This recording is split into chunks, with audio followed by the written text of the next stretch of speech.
Bonjour, aujourd'hui je t'embarque avec moi pour aller visiter une exploitation agricole d'un collègue de travail. Il a été gentil pour nous ouvrir les portes de son exploitation.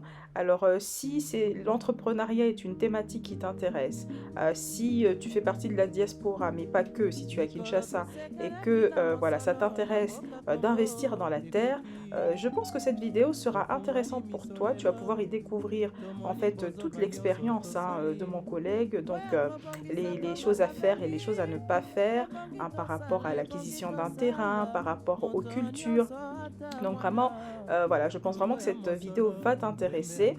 Et donc là, en fait, nous sommes en route. Et donc l'exploitation se trouve dans la commune de Maluku. Alors pour parler rapidement de la commune de Maluku, c'est une commune donc, qui se trouve dans la ville de Kinshasa. Et donc, c'est une commune à moitié urbaine, à moitié rurale. Et ce qu'il faut savoir aussi par rapport à cette commune, c'est qu'elle est peu densément peuplée. Donc, elle n'a que 23 habitants par kilomètre carré. Donc, c'est vraiment très très peu. Il y a de très grands espaces. Donc, ça, c'est une bonne nouvelle pour les personnes qui veulent comme ça acheter des terrains et puis cultiver des choses ou même élever du bétail. Voilà.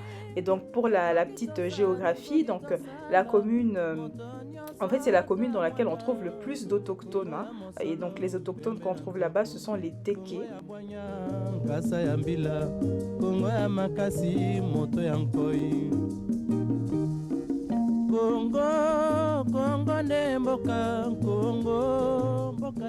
Alors vraiment, comme je le disais tout à l'heure, je pense que cette vidéo pour les personnes qui veulent investir et je pense surtout pour les personnes de la diaspora parce que si tu es quelqu'un de la diaspora, tu as forcément déjà entendu une histoire malheureuse d'une personne qui est rentrée investir au Congo mais pour qui ça s'est très mal passé.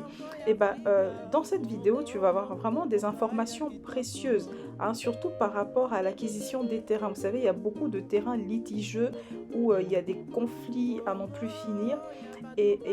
Mon collègue va pouvoir vous donner vraiment des clés et vraiment voilà, de par son expérience en fait, procédure normale par laquelle il faut passer pour voilà, acquérir un terrain. Souvent, l'erreur qu'on peut faire quand on vient de l'étranger, c'est de penser que voilà, on n'a pas besoin de s'informer, qu'on n'a pas besoin d'être accompagné par des experts. Voilà, alors que finalement, c'est vraiment une chose, voilà, quand vous allez l'entendre dans la vidéo, c'est quelque chose que mon collègue préconise absolument. Ne venez pas, s'il vous plaît, à l'aventure au Congo juste comme ça. Prenez le temps de vous renseigner, prenez le temps de vous informer pour justement éviter par la suite voilà, des conflits à n'en plus finir par rapport au terrain, mais pas que. Dans cette vidéo, vous allez aussi tout apprendre par rapport, en tout cas par rapport aux cultures que mon collègue fait donc, dans son exploitation et aussi finalement le mindset avec lequel vous devez voilà, vous armer en fait pour commencer l'entrepreneuriat au Congo. Congo, bokoma na pamba lobi bokolula yango.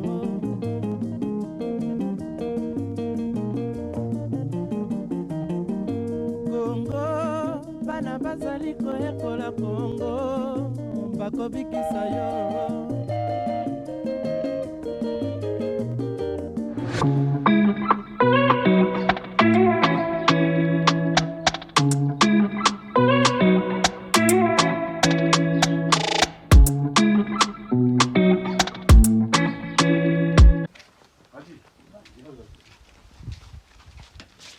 Au début, on voulait faire ça pour que ça soit la maison du gardien. Ok. On s'est rendu compte qu'on ne peut pas mettre la maison du gardien en même temps que l'entrepôt et les garages pour les tracteurs. Okay. Parce qu'il va commencer à vous vendre le soir. Il ne faut pas tester les mortels. Ok. Là, on garde encore les briques parce qu'on utilise ça pour construire les maisons des gardiens. Et ici, ça va être l'entrepôt. Ok. Ok. Le matériel agricole, c'est ça? Même les produits aussi. Même les produits, ok. On garde ça d'abord ici pour ramener ça. Là, c'est des racines qu'on voit? C'était des racines de tiges de manioc. Et ce qui était resté. Ok, donc tout ça, ça va servir d'entrepôt. Voilà. Ok. Intéressant. Et ici, je vais mettre le tracteur. Ok. Ah, c'est un gros espace. Oui, C'est un très grand espace. Le tracteur est à Kinshasa. Ok, ok. En attendant, c'est que je devais d'abord terminer l'endroit. Et ça, c'est où pour le tracteur. Je devais d'abord terminer cet endroit ici. Oui. Le tracteur, tu l'as acheté à Kinshasa? Aux États-Unis. Aux États-Unis. Ok, ok. Et le tracteur, donc ça va dans les champs, c'est pour défricher? Défricher, labourer les champs. Labourer, ok. Et puis hercer les champs. Donc il y a deux sortes de houes. Le hou ici que tu vois, c'est pour le labour. Et puis il y aura une autre houe qui va passer pour le herse. Et après le herçage, c'est seulement qu'on plante. Je croyais que c'était une souris, mais en fait, non, c'est juste un lézard.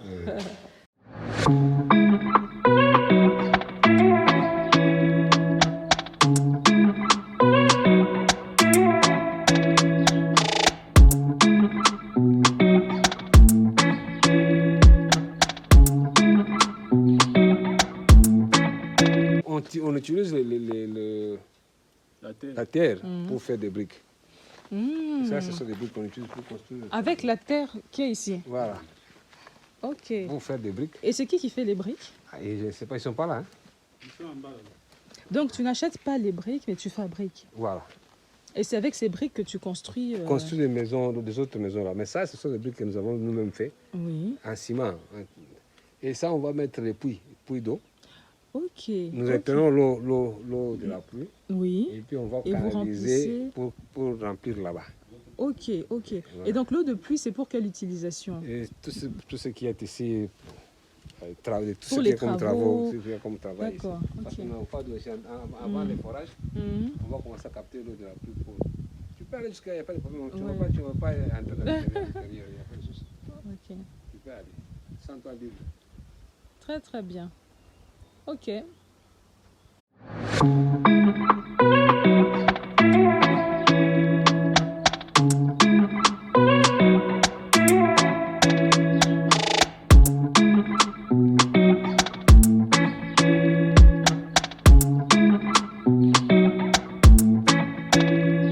De la terre, si vous voulez faire des foufous, vous trempez les maniocs dans l'eau pendant quelques jours. Oui. Vous avez deux possibilités de sécher ça. Mhm. Vous pouvez sécher ça à l'air libre, Oui. sous le soleil, que le soleil sèche ça, Oui. et avec des risques des intempéries. Mhm. Quand il pleut et tout ça, il y a toujours des problèmes. Mhm. Nous avons fait cette histoire-là pour sécher maintenant les maniocs. Nous mettons le feu Mhm. et on sèche ça. 2-3 jours, on enlève. On peut voir le séchoir? On peut voir, il n'y a pas de problème. Malheureusement. Malheureusement, ils font les arbres. La clé. Ah, c'est fermé. Oui, c'est vrai. Et le truc bleu là, c'est quoi? Ça, c'est quelque chose de temporaire pour se mettre à l'aise.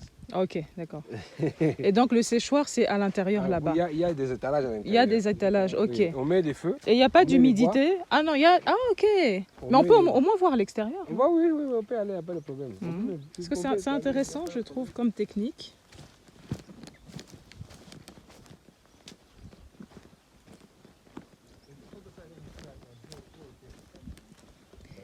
Alors, je ne sais pas si ça vous intéresse, là, tout ce que je vous montre. Donc, pour les personnes qui voudraient venir à Kinshasa investir, donc là, en fait, je suis avec mon collègue de travail.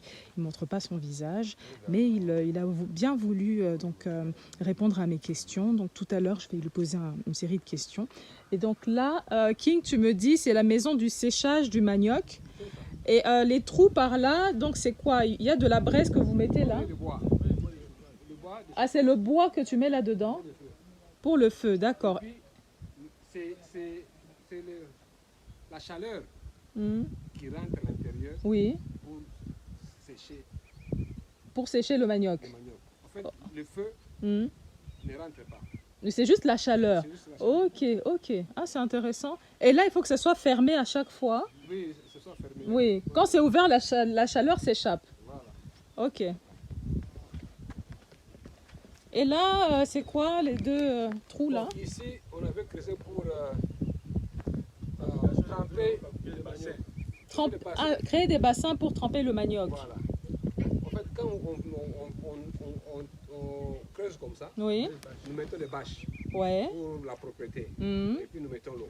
Ok. Et le manioc, qu'est-ce qu'on en fait après? Tu fais la chikwang? Foufou, je sais pas comment Foufou, chikwang, ok.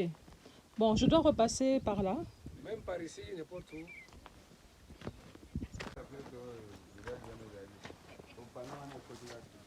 Voilà, donc là on a des trous en fait par lesquels on met du bois qu'on fait chauffer et donc il y a la chaleur qui rentre dans la maison qui fait sécher le manioc. Voilà, vous avez tout entendu tout à l'heure. Ok, je suis en train de marcher à l'aventure, à l'aventure. Voilà. Donc à ça on a vraiment des terres à perte de vue. Donc je n'ai pas le chiffre exact en tête, mais je sais qu'on a des hectares et des milliers d'hectares de terres arables pour cultiver toutes sortes de plantes, de légumes, de fruits. Donc vraiment c'est impressionnant quand je vois toutes ces terres. Impressionnant. Voilà.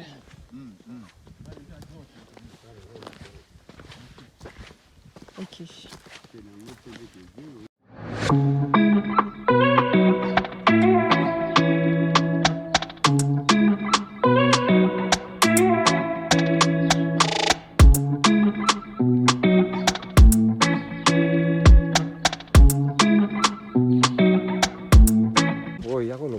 Oui, alors je vois que là, la terre a été brûlée.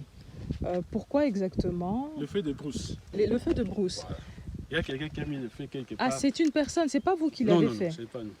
Ok. En fait, c'est aussi bien parce que la fumée Mhm. amène de l'azote De l'azote dans la terre. dans la terre. Et c'est un fertilisant. Oui, c'est un fertilisant. Mm. Et ce n'est pas nous qui avons mis, c'est quelqu'un a mis quelque part où Mm. il fumait, il a jeté les mégots. Et ça arrive souvent? Souvent. Mais c'est dû à quoi? Pourquoi est-ce qu'on fait ça? La saison sèche. Ouais, et alors? Donc, La poussée est sèche. voilà. Oui. Et dès que vous mettez un peu du feu, Ça va pas. ça va Donc partir. ce feu est parti de plus loin et est venu jusqu'ici. Mais alors, admettons que par exemple tu avais des cultures, ça aurait ravagé tes cultures. Oui, oui. Correct. Oui. Et est-ce que tu as des mesures que tu as mis en place pour Tu prévenir vois, ce- là où il y a eu, tu as vu le cassava. Oui. Les feux étaient arrivés jusqu'à là où c'était là. Ah ouais. Et parce qu'il y avait déjà des billons et tout ça, Mhm. les feux n'ont pas pu. Exemple typique. Comme c'est ici. Mhm. Les feux ne vont pas traverser Oui, parce oui, qu'il y voilà. a- Le Même feu si le feu vient s'arrête. ici. Voilà. ça va s'arrêter Mm. ici. Voilà. C'est pour nous avons mis ça. Vous avez mis quoi, Julie? Là, le route ici. Ah, cette route, ok, ok. Mais il n'y a pas vraiment moyen d'arrêter les personnes Non, qui font non, ça. non, non. Est-ce que c'est pas avec des intentions criminelles? Bon, souvent pas. Hein. Ok. Oui, parce que là, si tu avais cultivé des choses... Ah, t'aurais- on dirait qu'ils ont un tengama. Là, c'est que tu as le besoin. Les yango to biso le moni pano oya chibamba no loba ke batie bien. Mweke côté ici na katikati anzela. Mais nzela moza toujours là. Akasi. Mais pano eza ndebo kote suboy. To côté boye. Boy. To côté ndé boye to bomi koto yo. liboso ya kende boye To Ah. to ndé boye. OK. Siko ndé to ye ko redescer à partir awa to côté na mopanzo. Mais je vois qu'il y a un autre incendie qui est parti de ce côté-là. Oui. Ah, ça venait de l'autre côté, ça traversait jusque là. Oh là là. Nous avons, Mis la route ici. Donc ça n'abîme pas la terre. Ça n'abîme Non, pas non. la terre, c'est mais avantageux. ça, d'ailleurs. c'est avantageux pour la terre. Mais quand vous avez des récoltes, Ben oui, cela, Vous ça avez fait- détruit les ça récoltes. détruit les récoltes. Il y a des saisons où on met le feu. C'est pas ce qu'on appelle culture sur brûlis. Sur brûlis. Ah. Mais on dit que c'est mauvais pour l'environnement. Je ne sais pas. Ok. Je ne sais pas. Parce que pour le fermier, Mhm. les cendres là, Mhm. c'est une fumier. C'est un fumier. Ok. C'est un fumier. Ok, Voilà. intéressant. Côté. Oh, faisons un boulot. Moniango. C'est sur mon boulot. À partir, ouais, oui, normalement. il fallait... Donc vous avez entendu ma conversation avec mon collègue. Parfois il y a des incendies de champs tout simplement. Alors, il y a des personnes pendant la saison sèche comme ça qui vont allumer le feu pour brûler la terre parce que lorsqu'on brûle la terre, donc c'est la culture sur brûlis et donc ça produit de l'azote et l'azote c'est un fertilisant en fait pour le sol. Sauf que des fois quand on lance le feu comme ça, ça se propage et ça va dans d'autres plantations, dans les plantations d'autres personnes. Et quand on a des cultures déjà plantées, et la culture peut prendre feu. Donc là, c'est pas très sympa, on va dire. Mais comme mon collègue me disait tout à l'heure, parfois ça peut être une bonne chose parce que justement l'azote, ça produit, c'est un fertilisant et donc c'est bien pour la terre. Donc tout à l'heure, il disait que pendant la saison des pluies, vu que la terre est humide, le feu ne prend pas. Donc généralement, les champs sont préservés pendant la saison des pluies, mais pendant la saison sèche, évidemment, le sol est sec et donc le feu prend plus facilement. Voilà. Donc ça, c'est quelque chose à savoir lorsque on se lance dans la culture, dans les cultures en général. Et tu prévois combien de cultures ici? Jusque-là, tu fais du manioc? Jusque-là, j'ai fait du manioc, j'ai fait du maïs. De maïs? J'ai fait des ananas. On va voir tout ça. Bon, pas les manioc, le maïs c'est déjà terminé. Ah, ok. Parce qu'on attend maintenant la saison du mois de septembre pour recommencer. Tu ne cultives pas en dehors des saisons, tu respectes le cycle des saisons. Là, je respecte le cycle des saisons parce qu'il n'y a pas l'eau. Alors, je vois qu'il y a les trucs là qui s'attachent qui piquent là. Qui piquent les jambes là. Hein? Oh, Jesus. On avance quand même,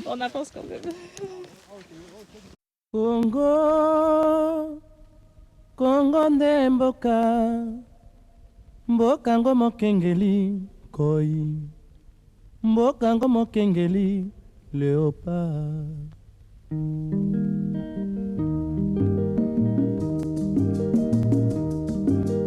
Mikolo tosekelaki na mosolo ya mboka Congo ekoki, tofungwani misolelo tomoni bozoba nyonso tosali mpo ya kobongisa Congo avenir, ebongi tosala.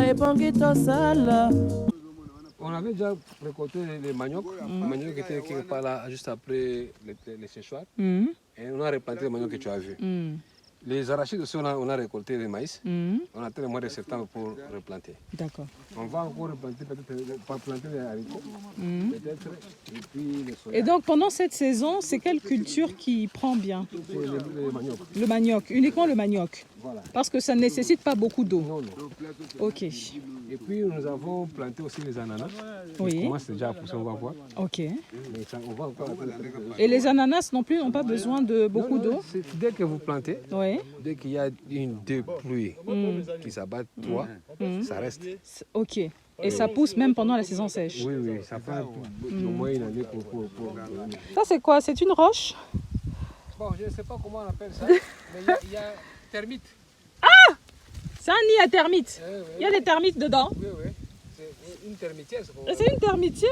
Wow. Oh Jesus, je ne savais pas. Ok, merci. Merci beaucoup.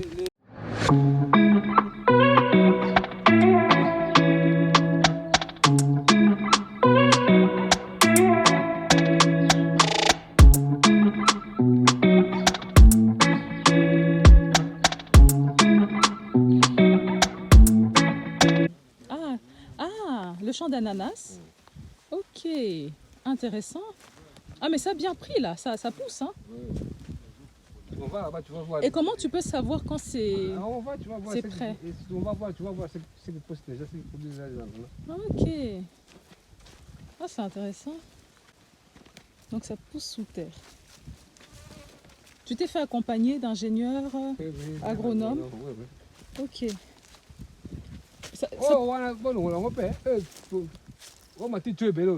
Waouh, c'est un champ d'ananas. C'est la première fois que j'en vois. Alors pour ceux qui n'ont jamais goûté les ananas de Kinshasa, du Congo, ils sont très très bons. Ils sont vraiment très bons. Ils sont très sucrés.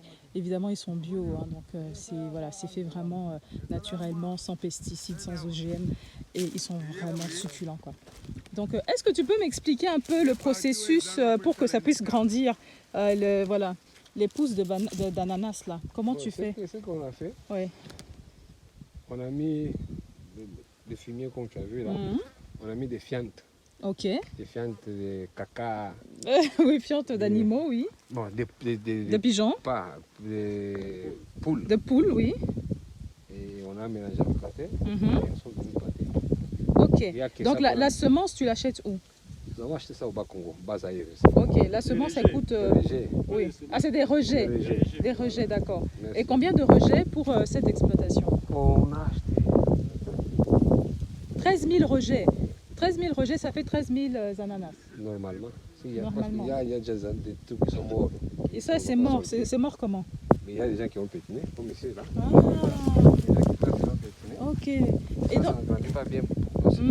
Et comment tu fais pour sécuriser? Alors, qu'est-ce qui doit être fait pour sécuriser ce que tu plantes? Nous sommes en train de construire une maison quelque part ici. Mhm. Tu vois les messieurs qui sont là, je crois que ce sont les constructeurs. Mhm. Ils vont commencer par, comme les ananas commencent déjà à sortir, nous préconisons le vol. Pardon? Nous préconisons le vol. Oui, oui, voilà. C'est comme ça qu'on construit une maison de sentinelles. Pour la veiller sentinelle, au pour culture, veiller, d'accord. voilà. Ok, ok.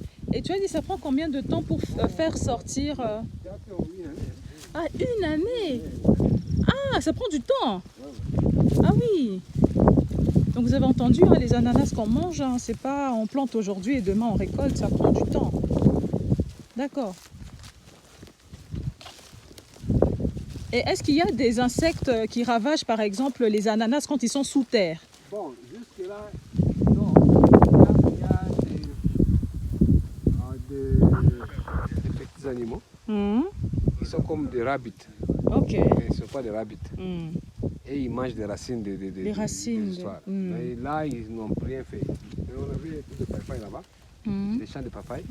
Ils ont ravagé. Ils ont ravagé. Et est-ce qu'on te conseille, on te donne des conseils sur ce que tu dois faire pour les éviter ou les faire mourir? Il n'y a pas encore eu de conseils. Mais bon, on essaie de faire le maximum possible pour ne pas déranger l'écosystème.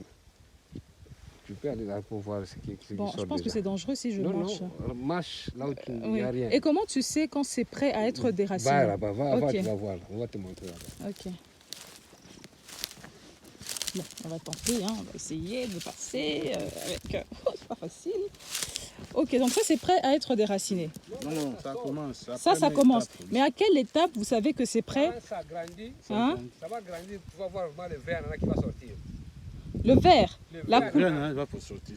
Ah, Ça, ok. Bon, allons voir. L'ananas va sortir. Oui, ça commence à pousser. Regarde. Oui. Rien, pas Et donc quand c'est prêt, ça sort de terre. Non, à l'intérieur. Ah. Voilà. Ah. C'est là. Donc là c'est l'ananas qui est encore Oui. à l'étape primitive. La Ok. première étape. Ok. Ok. Et quand on déracine trop tôt, ça ne mûrit pas à l'extérieur. On coupe. Ah, vous coupez. On coupe l'ananas. On coupe l'ananas qui est sorti. Les rejets s'y restent. Ah, et ça continue de produire. Il va encore donner des rejets à côté. Il va donner d'autres rejets À côté, c'est ce rejet-là qu'on va répandre. que vous allez replanter. Voilà. Mais l'ancien rejet, vous l'enlevez, vous jetez. Voilà. Bah, Le c'est- rejet qui a produit l'ananas, Ouais. son travail est terminé. C'est une plante féconde. Et il va produire juste des rejets Oui. qu'on doit replanter. Oh, c'est beau. Regardez. Oh, un petit ananas. Là, ça fait combien de temps qu'il est là? Ça fait un an déjà. Non, quelques mois. Quelques mois. Un mois. Quelques semaines. Donc là, il faut attendre encore combien de temps pour qu'il pousse correctement? On va jusqu'à l'année prochaine. Jusqu'à l'année prochaine pour qu'il mûrisse comme il faut. Regarde. Il y en a là-bas, il y en a là-bas. Tu peux voir. Ah oui. Ah oui. Ok. Là, il faut du temps pour qu'il mûrisse bien. Voilà, pour qu'il mûrisse bien.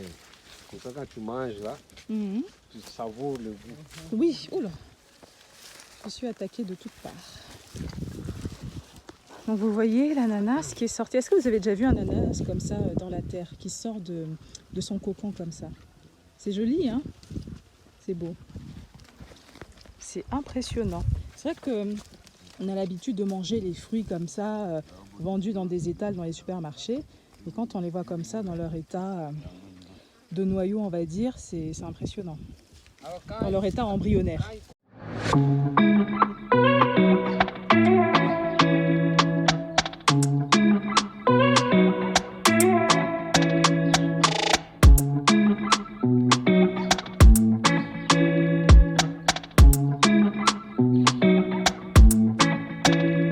Produit augmente en valeur quand tu le transformes. Voilà. Tu peux gagner plus d'argent quand tu transformes un produit. Ça, c'est un projet à long terme. Sur le long terme, parce qu'on n'a pas du courant ici. C'est ça. On n'a pas l'eau. Ça, c'est un des défis. Parce que justement, bon, c'est le plus grand défi. Parce que justement, j'allais en venir à ça. Quels sont les défis? Le plus grand défi, c'est le courant et l'eau. Ok. La route, on en a. La route, il n'y a pas de problème. Nous sommes vraiment tout près de la route. À 10 minutes de marche. Donc, le champ est bien desservi par la route. Par la route. Oui. C'est le courant et l'eau. L'eau, on peut encore résoudre ce problème par le forage. Par le forage, mais ça a un coût. Oui, ça peut aller à combien tu estimes, par exemple, pour faire un forage? Ça peut aller au-delà de $100 000. Oh, quand même. Parce que nous sommes sur une montagne. Oui. Il faut creuser jusqu'à la nappe. Jusqu'à la nappe phréatique. Voilà. Donc pour arriver à la nappe, là, ils ont un montant qui charge par mètre. Donc quand on est sur une montagne, on doit descendre, on peut compter peut-être. Et là, tu fais appel à des professionnels pour faire ça. Pour faire ça. Donc ça peut aller à $100 000, c'est énorme. C'est énorme. C'est ça. Et quand nous aurons le forage, nous allons nous lancer dans la culture vivrière. Les oignons, les ail. Parce que tout ça, ça nécessite beaucoup d'eau. Beaucoup d'eau, les tomates. Donc, la pluie qui tombe pendant la saison des pluies, ça ne suffit pas. Ça ne suffit pas. Parce que les histoires comme les légumes, on fait ça pendant la saison sèche. Or, il n'y a pas l'eau. Il n'y a pas d'eau. Mais ça a besoin d'eau pour pousser. Oui, souvent tu te vois les cultures vivrières, on fait ça tout près des rivières. Oui, oui. Parce que là, on prend seulement l'eau de la rivière, on arrose. Oui. Ici, comme il n'y a pas l'eau, mais la terre est fertile. La terre est fertile. Voilà. Donc il n'y a pas besoin de beaucoup d'engrais pour faire pousser ça pousse facilement. Ce que tu vois là, on n'a pas mis d'engrais. À part le quinze. À part la fiente, oui, qui est naturelle d'ailleurs. Hein. La fiente est naturelle, c'est ça, pas on ne met pas de procédé chimique. La terre est naturellement fertile. Oui. Alors, ça, c'est un bon point. Si... Et l'électricité alors, parce que du coup, il n'y a pas d'eau. Et donc, pour aller à l'étape de transformation... C'est l'eau et l'électricité. Donc, si nous avons l'électricité ici, bon, on est parti pour la gloire. Ah bah oui, ça. Là, ça devient industriel. Voilà, c'est ça. On pourrait même amener certaines histoires. On fait ça ici et on amène pour vendre à Kinshasa. Oui, c'est ça. La ville, la ville n'aura plus à parce que là, en fait, ce qui est produit, dans un premier temps, c'est destiné au marché local ici. Or, avec ce que nous avons comme vision, c'est même transformer oui. le maïs, ne pas prendre le maïs comme nous vendons aujourd'hui, mettre ça dans des sacs, le manioc, transformer ça, mettre ça dans des sacs, vendre ça déjà transformé. Donc une maman qui va à SK ou à GG Mart, il va Quand tu dis manioc transformé, c'est réduit en poudre. Ok. Une personne qui va à SK, il va directement acheter les sacs. Il ramène chez lui, comme vous autres, là, tout à fait. Vous, les travailleurs qui n'avaient pas le temps d'aller moudre. Donc effectivement, parce qu'il faut que ça s'adapte aux citadins. Un citadin n'a pas le temps de prendre le manioc pour aller faire moudre. Les jeunes dames d'aujourd'hui, ils ne savent même pas où se trouve le moulin. C'est ça. Oui. Alors qu'ici, évidemment, ils peuvent prendre et puis aller dans la... Voilà. Le mari ne dira pas que tu es venu en retard, pourquoi tu es allé au moulin. C'est déjà là. C'est ça. C'est ce que nous comptons faire. Okay. Il y aura aussi, quand tu seras à ce niveau-là, si on a, comme j'avais dit, c'est servir les Congolais sous toutes ses formes. Donc si nous pouvons avoir l'eau ici et l'électricité, on peut faire beaucoup de choses. Même les jus. Justement, je pensais à ça avec tous les ananas que tu plantes. Et je plante aussi les arbres. Il y a des arbres ici, les manguiers, les avocatiers, les sabotiers. J'ai planté plein de choses ici, qui sont encore sur terre. Les goyaviers, il y en a ici. Ok. Ok. Donc, Wow. même les jus, nous pouvons les faire ici. Parce que là, après, quand tu vas faire les jus, tu sais qu'il y aura un autre défi, ce sera l'emballage, le packaging. Donc, est-ce que tu as déjà réfléchi à ça sur le long terme, hein? Oui, sur le long terme, j'ai déjà réfléchi à tout Tu as ça. déjà réfléchi à tout ça? J'ai déjà réfléchi à tout ça, je connais la source de provenance, tout ça. On a déjà réfléchi. Quand nous avons quitté la Chine pour venir ici, on avait déjà tout ça en tête. Ah bon? Même Ça ne date pas d'hier? Même acheter la terre, c'était déjà l'idée. C'était déjà un que projet. Nous avons ramené de là pour D'accord, nous devons, ok. voilà. Et Même donc, les terrains que nous avons ici. Donc j'aimerais que tu donnes par exemple des conseils à des personnes qui sont salariées dans des entreprises et qui voudraient se lancer dans l'entrepreneuriat. Pourquoi pour toi c'est important de se lancer dans l'entrepreneuriat même quand on a un travail salarié qui rapporte déjà de l'argent tous les mois? Bon, d'abord pour commencer, les salaires que nous recevons, ça va s'arrêter un jour. C'est ça. Ça s'arrête un jour, on n'a pas de salaire. Le salaire qu'on reçoit, c'est pour soi-même. Ce n'est pas pour les autres. C'est ça. Or, pour bien partager les salaires là avec la Partager société, la richesse qu'on reçoit avec la société, on fait quelque chose qui va servir à la société. Qui a un impact sur notre Voilà, entourage. un impact positif pour la société. C'est aussi une manière de préparer la retraite quand on n'aura plus de salaire. C'est ça. On doit continuer à travailler, on doit continuer à faire quelque chose. Mais ce qui est vrai, pour moi, c'est une passion que j'ai toujours depuis longtemps. C'est une passion que tu as toujours eue. Ce n'est pas à cause du salaire, ça c'est...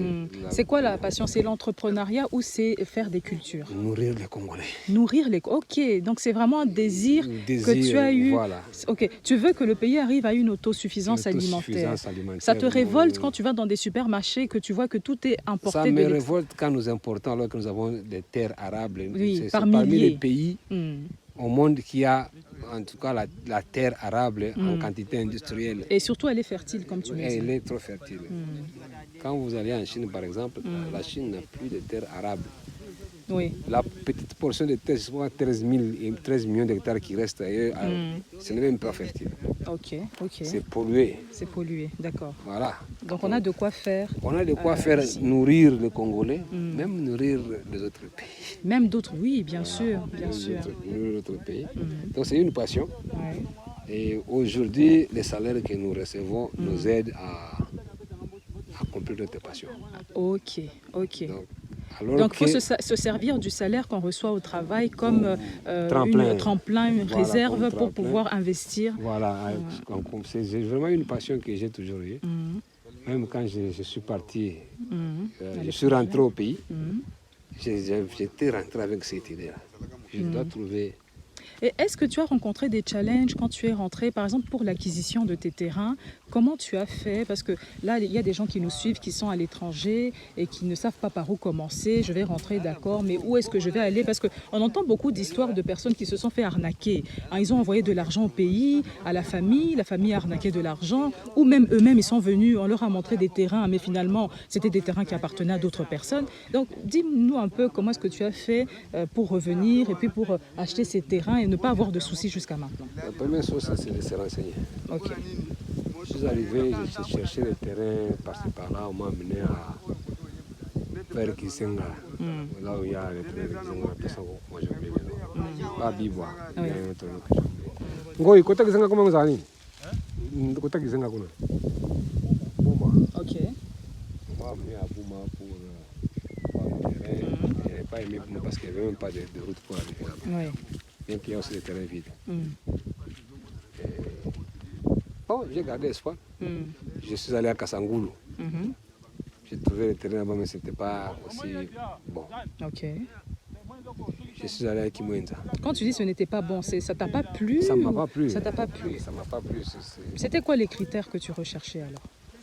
D'abord, les critères, c'était la fertilité du terre.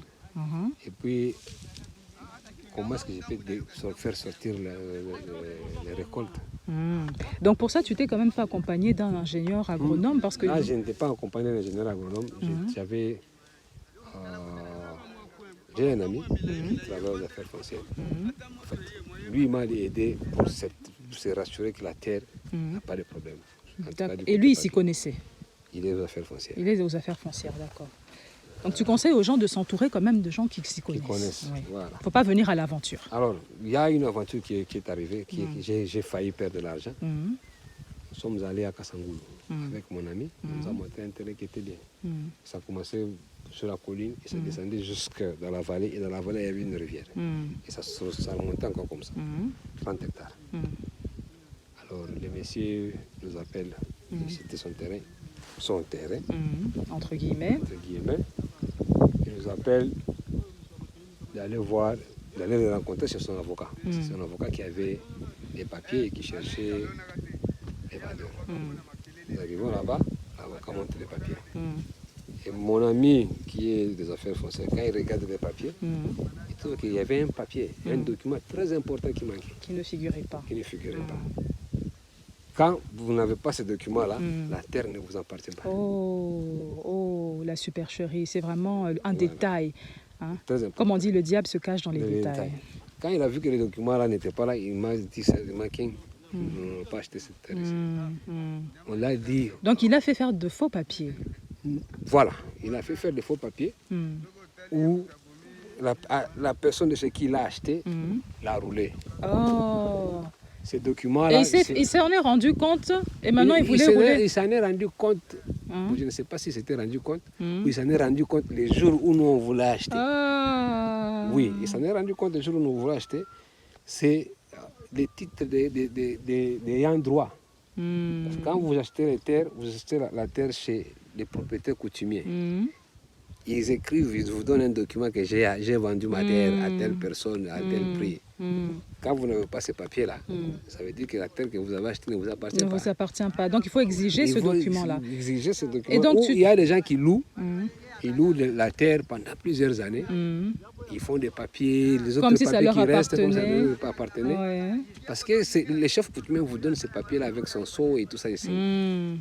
Et c'est les papiers des chefs coutumiers normalement qui vous donnent le droit de chercher d'autres papiers.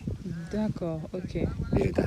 Donc si vous n'avez pas de papiers des chefs coutumiers, vous pouvez faire des magouilles, vous aurez des papiers de l'État comme le Congo l'exige, mais ça va vous rattraper. Ça va, oui, au final. Parce qu'il y a des gens, même des généraux qui ont perdu des terres, à cause de ces papiers-là. Parce qu'il était général au temps de Mobutu, il a dit ça m'appartient. Et donc la plupart des gens qui se font rouler dans les affaires foncières, c'est des gens qui ne se renseignent pas, qui ne se font pas accompagner Voilà. d'experts. Exactement. Ah, d'accord. Alors, Ok, quand nous sommes intéressant. arrivés ici, on nous a montré la terre. Je suis venu avec un autre ami qui a 4 hectares quelque part un peu non loin d'ici. Alors, j'ai vu comment est-ce que la terre était, la couleur même de la terre d'abord. Comment est-ce que On peut juger de la fertilité avec la couleur, à la couleur. Ok. le type de la terre, parce que c'est sableux. Alors, le monsieur là, Gauthier, c'est lui qui parle. Il était avec son grand frère, il nous a dit que non, on est en train de vendre ici. Nous sommes allés voir le chef coutumier lui-même. Il y a un autre problème, il ne faut pas passer par les intermédiaires. D'accord, Si il les faut aller en aventuriers, personne, oui. Des bas aventuriers, des bandits des grands chemins. Oh, ok. Nous sommes allés nous-mêmes voir le chef coutumier. Nous sommes allés, nous avons vu le chef coutumier. Nous lui avons posé des questions. C'était un vieux papa depuis de 70 ans. Ok. Bon, déjà son âge, on savait qu'il ne pas être un aventurier jusqu'à cet âge-là. Il a continué, il a commencé à être chef coutumier quand il avait 30 ans. D'accord. Donc il a déjà dépassé 40 ans, chef coutumier. On savait déjà qu'on n'avait pas affaire à un aventurier. Alors il nous a dit, bon voilà, la terre là, je suis en train de vendre. Une autre chose. Bon, j'ai continué d'abord. Bon, on a fait toutes ces démarches qu'on pouvait faire et on a acheté. Quand on avait acheté, ce n'était pas ici, c'était un peu en bas là-bas. Et il nous a dit, je vous vends quand même la terre, vous devez attendre parce que j'ai un contentieux. Ah, Oui, il était sincère. au moins il était sincère. J'ai un contentieux avec la personne qui avait acheté avant. Il est mort et sa famille est en train de venir réclamer. Il avait acheté la terre, une partie de la terre, une autre partie il l'avait louée. Ok. Mais sa famille est en train de réclamer toute la partie, même la partie qui était louée. Mais moi, je les ai vendus seulement une partie et j'ai les papiers. Je vous vends parce que je suis sûr et certain que je vais gagner le procès. D'accord. Parce que j'ai mes papiers. Ok. Effectivement, Donc il leur avait vendu une partie et l'autre En fait, partie, quand il leur faisait le louer. propriétaire de la terre était vivant, il donnait l'argent à son frère pour venir acheter, ajouter des terres. Ok. Parce que ça coûtait moins cher et puis il n'y avait personne. Mais les Quand frères, il est mort, au lieu d'acheter des terres, les frères louaient. Ah. Et quand il est mort, les frères se retrouvent déjà en Europe. Oh. Quand on l'a appelé pour venir montrer la terre de son grand frère, il dit ces histoires ne me concernent pas.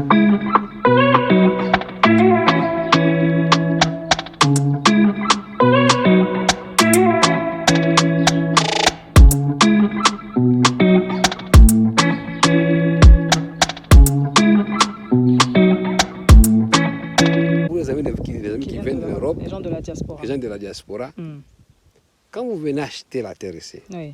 ne venez pas acheter la terre et puis vous partez pour toujours. Ok. La loi dit que quand vous achetez une terre comme ça, une terre agricole, vous n'utilisez pas ça pendant 3 ans. Le chef coutumier a un droit de récupérer la terre. Ça, et c'est de une vendre. subtilité. Quand on ne connaît pas la loi congolaise, on peut se faire avoir. Non. Quand vous achetez, c'est C'est écrit, mentionné. c'est mentionné dans les papiers que le D'accord. chef coutumier vous donne. C'est mentionné noir et blanc. Mm. Donc quand vous laissez ça, après 3 ans, le chef coutumier voit qu'il n'y a rien. Il prend ça. Déjà, vous entendez les gens dire que les chefs coutumiers vendent des terres déjà. Non, ils ne vendent pas, ils attendent. Ils attendent. Ils ok. comptent. Ok. Et quand ils disent Ils vous il donnent faut- encore 3 Oui. c'est 3 ans. c'est Mettre en pas- valeur, ça veut dire quoi? Est-ce qu'il faut directement commencer le projet ou il faut clôturer? Qu'est-ce qui, Tout ce par que vous exemple, voulez. un champ comme ça, clôturer, ça veut dire quoi? Clôturer, ça veut dire clôturer. Parce Il y que a là, des gens c'est qui pas mettent clôturer. les fils barbelés, les ceux fils. qui, comme je vous dis, j'ai déjà commencé à faire. Il y a des gens qui mettent vraiment des clôtures. Parce que je vois dans ton exploitation, il y a des endroits où c'est pas, il y a pas, Voilà, c'est il y a pas des mis en gens qui valeur. mettent parce que c'est grand, je ne peux pas C'est- mettre tout en valeur. c'est ça. Il y a des gens qui mettent des arbres comme tu m'as vu mettre les acacias là-bas. Donc les acacias sont tout autour de la parcelle. Et les palmiers sont tout autour de la Mais tu parcelle. m'as dit une chose tout à l'heure dans la voiture. Tu as dit qu'une fois qu'on va au cadastre, qu'on enregistre le Voilà. bien au cadastre, là, Maintenant, on sécurise oui, définitivement. maintenant. Oui. Quand vous ne voulez pas, vous savez que... Mais il faut d'abord mettre quelque chose. Parce que faut même mettre quand on va il au faut cadastre, délimiter, oui. vous délimitez, vous mettez des petites maisonnettes à l'intérieur. Et vous allez d'abord au chef de quartier, il vous donne un papier. Vous allez à la commune, on vous donne un papier. Et vous allez au cadastre. D'accord. Dès Ok. que vous avez votre numéro de cadastre et que c'est certifié, il n'y a pas d'autre. Pas souvent, c'est quand on arrive au cadastre qu'on se rend compte, il y avait déjà une autre personne qui avait acheté. Ok. Et quand cette personne avait acheté, était déjà au cadastre, vous ne pouvez plus rien faire. Ou si cette personne-là a acheté par arnaque, c'est le chef coutumier qui confirme à qui il a. Parce qu'il y a des gens qui vont jusqu'au cadastre, mais n'ont jamais vendu. Acheter les chefs coutumiers, ils font des magouilles. Magouilles chez le chef du quartier, magouilles là-bas. Il prend juste les documents du chef du quartier et il va se faire un document au cadastre par magouille aussi. Ok. Ah, Et c'est possible de se faire un document au Très cadastre très par... possible, très possible. Oh là là. Oui, très très possible. Oh. Mais c'est comme ça que au finish, quand la personne qui achète chez le chef coutumier en bonne et due forme se retrouve dans cette position-là, la justice les fait retourner chez le chef coutumier. Le chef coutumier va dire non, c'est lui si je ne le connais pas. J'ai Mais si vendu le ma chef terre. coutumier est mort entre-temps, comment, Les enfants sont comment là. authentifier? Ces enfants, moi par exemple, à chaque fois que j'ai payé l'argent, Parce qu'en gros, tu es en train de me dire que même si tu as fait enregistrer ta terre dans un cadastre, ça peut être un faux il document. faut toujours avoir les documents des chefs coutumiers. C'est ça qui authentifie Voilà, que vous avez acheté la l'achat. terre. Moi, par exemple, quand j'ai payé mon argent, je me rassurais que tous les enfants des chefs coutumiers étaient là. D'accord. Quand j'ai donné l'argent. Tous les enfants étaient là, même les oncles, les tantes, ils étaient là quand j'ai donné l'argent. Je ne donnais pas l'argent en cachette. Non. Parce que même maintenant, par exemple, le chef coutumier est mort. Mais parce que j'ai donné l'argent, ils étaient là. Quand il y a un problème, ils vont dire nous avons reçu l'argent de ces messieurs ici. L'autre là, j'ai déjà eu ces problèmes. J'ai une autre terre dont je devais te parler. Il y a un gars qui a acheté par magouille. Par magouille, dans la terre que toi tu Voilà, avais déjà il acheté. est allé acheter chez un commissionnaire. Le chef coutumier savait bien que cette terre-là était encore non vendue. Il me vend la terre. On te vend la terre, Là, le chef une coutumier. terre qui était déjà vendue. Enfin, lui, le chef coutumier ne savait pas. que sa terre était déjà vendue par des commissionnaires. On me vend la terre. Après, le monsieur, il fait des bruits, ma terre, je dis, il n'y a pas de problème. On va chez le chef coutumier. Au lieu d'aller en justice, tout ça, on va perdre de l'argent. Alors, chez le chef coutumier, il a refusé.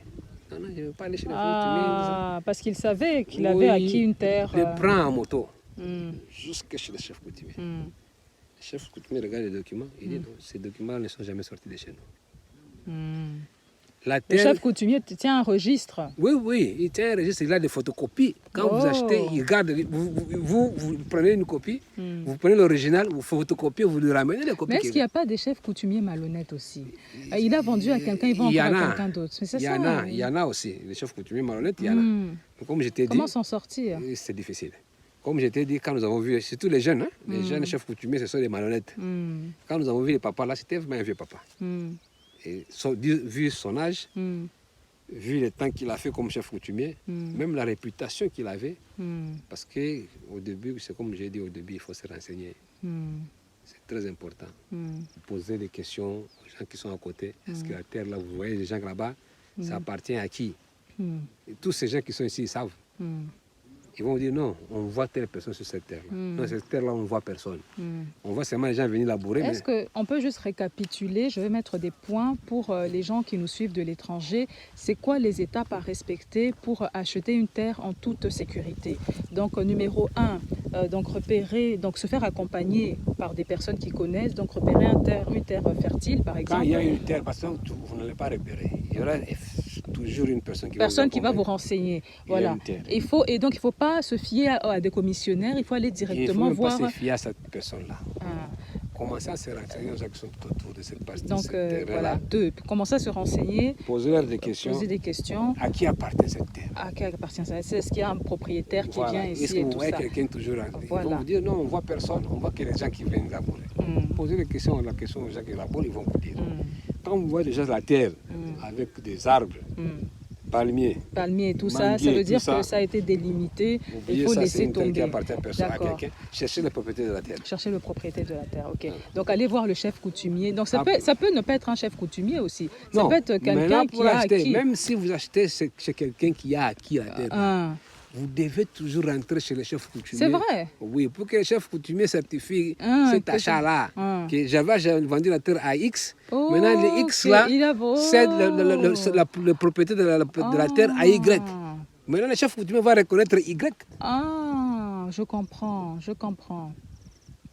Parce qu'il y a des frais traditionnels qu'on paye. À part les prix donc, de la terre. Donc, même si le chef coutumier a déjà vendu sa terre et que la personne à qui il a vendu vend à quelqu'un d'autre, il y a quand même des frais coutumiers. Pardon, s'il te plaît. Allô? Alors la vidéo s'arrête ici, juste après cette section, mon téléphone s'est éteint, et oui, et donc je n'avais plus de batterie. Donc j'espère que cette vidéo vous a plu, j'espère vraiment qu'elle a été complète. Si vous avez encore des questions, n'hésitez pas à me les poser en commentaire. En tout cas, c'était un plaisir de tourner cette vidéo et d'être voilà, loin de Kinshasa et puis voir cette exploitation. Et donc vous l'avez bien compris, il faut bien se renseigner. Donc pour l'acquisition d'un terrain, il y a beaucoup de terrains litigieux à Kinshasa, il faut vraiment éviter ça. Donc prenez votre temps, si vous avez repéré un terrain, donc si on vous a dit qu'il y a un terrain quelque part, donc renseignez-vous bien, regardez bien. Donc si le terrain n'a pas déjà été délimité, renseignez-vous donc auprès des personnes qui travaillent tout autour de ce terrain, si le terrain appartient à quelqu'un. Donc c'est vraiment du bouche à oreille. Hein, c'est voilà. Avant même d'aller voir la personne qui vend le terrain éventuellement, renseignez-vous. Si ça appartient à quelqu'un et tout ça, donc il ne faut pas s'hasarder, il y a beaucoup d'arnaques à Kinshasa, au Congo par rapport au terrain, il y a beaucoup de ventes de terrains déjà vendus et tout ça, donc vraiment, et puis surtout faites-vous accompagner d'un expert en affaires foncières pour savoir vraiment, donc même si on doit vous vendre un terrain, pour savoir si tous les documents sont présents. Voilà, donc si vous avez plus de questions, n'hésitez pas. En tout cas, j'espère que la vidéo vous a plu. Et puis, je vous dis à très bientôt pour une nouvelle vidéo. Au revoir. Alors, regardez-moi cette jolie petite paillote végétale. Oui, j'ai mis. Alors, c'est fait à partir du fruit de la passion. Donc ça, c'est la plante du fruit de la passion. Et c'est une jolie paillote végétale, comme ça, il fait frais à l'intérieur. Et tout à l'heure, on s'était assis là, donc on a mangé là avec mon collègue. C'est super mignon, super joli. Voilà, je tenais juste à vous montrer cette petite merveille. Voilà.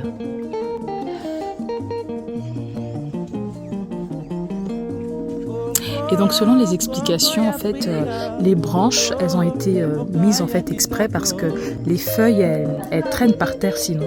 Et donc les branches ont été mises comme ça exprès.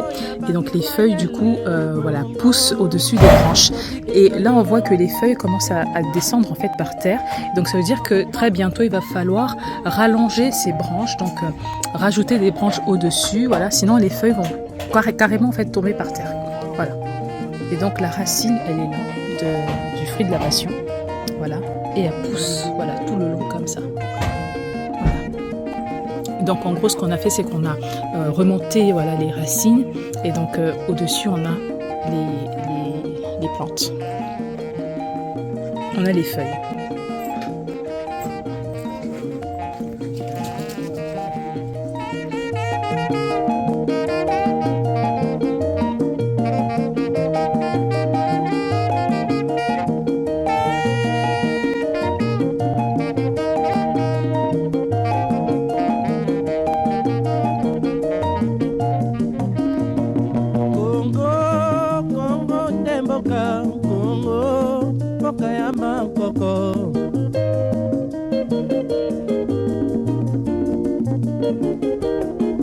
Congo, mokoma na pamba, lobi, mbokolula yango.